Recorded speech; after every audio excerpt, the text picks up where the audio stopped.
ये कहानी भारत के एक ऐसे नेता की है जिसने राजनीति की पारंपरिक दीवारों को ढहा दिया। गुजरात के एक छोटे से कस्बे वडनगर के रेलवे स्टेशन पर चाय बेचने वाले एक साधारण बालक से देश के प्रधान सेवक बनने तक का सफर किसी फिल्मी पटकथा से कम नहीं है। नरेंद्र मोदी बचपन में ही राष्ट्रीय स्वयंसेवक संघ (RSS) से जुड़ गए थे। उन्होंने सालों तक एक आम कार्यकर्ता की तरह काम किया, दरियां बिछाईं, पोस्टर लगाए और संगठन को मजबूत किया। 1980 के दशक में वे भारतीय जनता पार्टी (BJP) में शामिल हुए। उनके भीतर गजब की संगठनात्मक क्षमता थी जिसने जल्द ही उन्हें वरिष्ठ नेताओं की नज़रों में ला दिया। साल 2001 में गुजरात में एक भयंकर भूकंप आया था।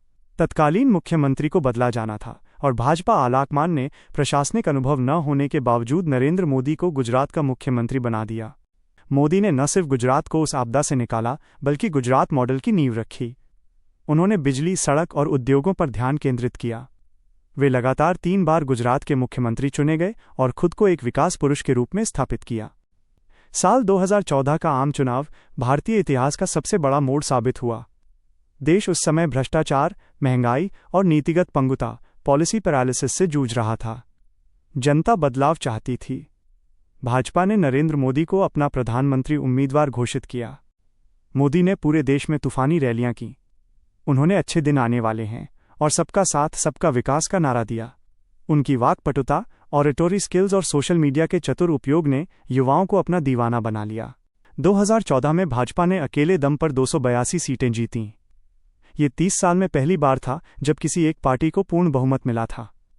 26 मई 2014 को नरेंद्र मोदी ने पहली बार प्रधानमंत्री पद की शपथ ली। इसके बाद साल 2024 के चुनावों में राष्ट्रीय जनतांत्रिक गठबंधन (NDA) के साथ मिलकर उन्होंने लगातार तीसरी बार देश के प्रधानमंत्री के रूप में शपथ ली, जो जवाहरलाल नेहरू के बाद ऐसा करने वाले वे दूसरे नेता बने।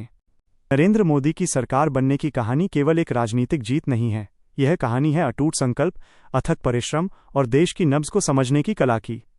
एक आम इंसान भी अगर ठान ले तो लोकतंत्र की ताकत से देश के सर्वोच्च शिखर पर पहुंच सकता है।